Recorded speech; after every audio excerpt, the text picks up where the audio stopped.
ये भेंडी जाम फालतूगिरी. हा मनुष्य ना एक नंबर वसड आहे, म्हणून मी ह्याच्या गाड्या मुतायचं कधी टाळत नाही. एक नंबर फालतू माणूस आहे. हा लय थंडी वाजते भावा. फिरायला आल्याची मजा पण वाटते बरं का, पण आता थंडी ताप भरून यायचं असं वाटतंय आणि सर्दी झाल्यासारखी पण वाटतेय. चिकन सूप प्यायचा लय मूड झालाय भावा. चल मग जाऊया का ढाब्यावर भावा. भावा तुझ्या भावना माझ्यापर्यंत पोहोचल्यात. तुझा काय भरोसा नाही. पैसे बिशे नसतात तुझ्याकडं. हॉटेल मालकाला मलाच कापायला लावशील. येतो का भावा पवायला तरी ये की.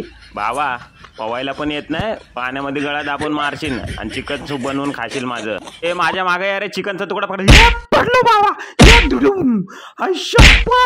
आईला कसं पकडायचं हे भासाड्यांनो. अरे वा बाजूला. अरे प्रयत्न असे करायचे असतात ना की उजव्या हाताचं डाव्या हाताला कळलं नाही पाहिजे. या हे बघ भावा गरुड झेप बघ पकडलं.